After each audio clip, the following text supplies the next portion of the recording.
પહેલા મુદ્દાની વાત કરીએ તો ખાડી દેશોમાં સર્જાયેલી યુદ્ધ જેવી પરિસ્થિતિ વચ્ચે ઇંધણની અછત અંગેની અફવાઓએ ગુજરાતમાં ચિંતા વધારી દીધી છે। 23 માર્ચની બપોરથી પેટ્રોલને લઈ અફવાઓ ચાલી રહી છે। જો કે પેટ્રોલનો સ્ટોક પૂરતો છે અને લોકોએ પેનિકમાં આવીને લાઈનો લગાવી હતી। કંઈ પણ સમજ્યા કે વિચાર્યા વિના જાણે કાલે પેટ્રોલ મળવાનું જ ન હોય એ રીતે પંપ પર વાહનોની કતારોમાં જોડાઈ ગયા। એક સમય હતો જ્યારે ગુજરાત ગુડ ગવર્નન્સ માટે ઓળખાતું હતું, પરંતુ હાલની પરિસ્થિતિએ અનેક પ્રશ્નો ઊભા કર્યા છે। થોડું પણ સંકટ સર્જાય ત્યારે વ્યવસ્થાપન પર સવાલ ઉઠવા માંડે છે। પેટ્રોલ ડીઝલ પૂરતું ઉપલબ્ધ હોવાના સરકારી દાવાઓ વચ્ચે પણ અડધા કિલોમીટર સુધીની લાઈનોએ એ દર્શાવે છે કે લોકોમાં વિશ્વાસનો અભાવ છે।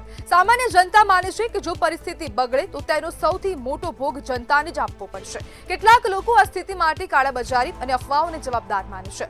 અફવાઓ વાયુવેગે ફેલાતા જ લોકો ગભરાઈને ઈંધણ ભરાવવા માટે દોડી રહ્યા છે, જેના કારણે પરિસ્થિતિ વધુ ગંભીર દેખાઈ રહી છે। સરકારે ફરી એકવાર સ્પષ્ટ કર્યું છે કે રાજ્યમાં ઈંધણનો પૂરતો બફર સ્ટોક છે અને ગભરાવવાની જરૂર નથી। જ્યારે મંતવ્ય ન્યૂઝ પણ લોકોને અપીલ કરી રહ્યું છે કે અફવામાં ન આવો અને જે હવે સરકાર કહી રહી છે, ઓફિશિયલ જે સ્ટેટમેન્ટ આવી રહ્યા છે તેના પર વિશ્વાસ રાખો। જ્યારે ઈંધણ પુરવઠા અંગે સરકાર અને જનતા વચ્ચે સમજણનો એક ગેપ જોવા મળી રહ્યો છે। એક તરફ સરકાર કહી રહી છે કે પેટ્રોલનો પૂરતો જથ્થો છે, બફર સ્ટોક પણ અવેલેબલ છે, કોઈએ ગભરાવાની જરૂર નથી, પરંતુ હવે ક્યાંક ને ક્યાંક નાગરિકો પણ કંઈ જ સમજ્યા અને વિચાર્યા વગર હવે પેટ્રોલ લેવા માટે લાંબી લાઈનમાં ઊભા રહી ગયા છે। અને આજ બધી આપણી સાથે ચર્ચા કરવા માટે પેટ્રોલિયમ એસોસિએશનના પ્રેસિડેન્ટ ગોવિંદ રામ જોડાઈ ગયા છે। ગોવિંદભાઈ, ખરેખરમાં અછત છે કે પછી આ માત્ર અફવા છે? માત્ર અફવા છે જી, પેટ્રોલનો જે જથ્થો છે તે પૂરતા પ્રમાણમાં છે કે કેમ? પૂરતા પ્રમાણ છે। કાલે જેટલી બધી ઓર્ડર જેટલી ગાડીઓ પ્લેસ થયા હતા, બધી ગાડી રાતે આવી ગઈ છે। આજે સિટીના લગભગ 50% પંપ ઉપર તો અવેલેબલ છે અને પેટ્રોલ ડીઝલ ભરાય છે। અને આજના દિવસ કાલ માટે પણ જે ઓર્ડર આપ્યો કર્યા છે એ બધા પ્લેસ થઈ ગયા છે અને કાલે બપોર સુધીમાં બધી ગાડી આવી જાય।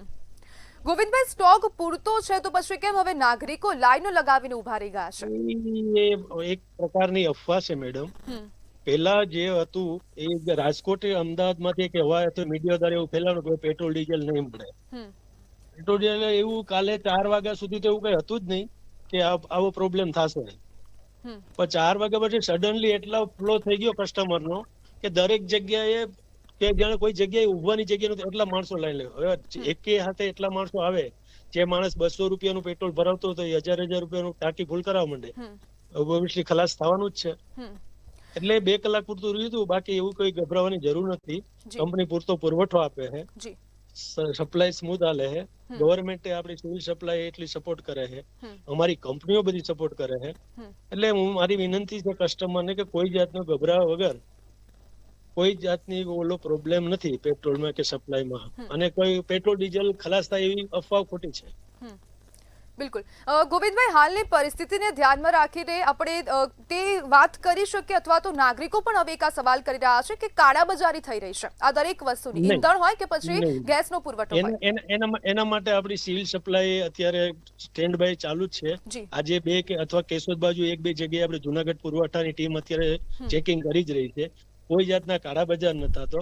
અને આપણા કલેક્ટર સાહેબે પણ કીધું છે કોઈની કોઈ જગ્યાએ માનો કે કેરબા, બેરલ, બલ્કમાં કોઈ જગ્યાએ કોઈ આપતું નથી, પણ ફ્લો જ એટલો છે કે જે તમે માનો કે 10 કે 20,000 લીટર આવે છે, પણ એટલો ટ્રાફિક થઈ જાય એટલે ખલાસ થાય। પણ હવે કાલથી એવું કદાચ બનશે પણ નહીં। આ તો સડનલી એક આરે એટલા બધા કસ્ટમર વધી ગયા હતા, એટલે ખાલી 2 કલાક પૂરતું કાલે એવું બન્યું હતું।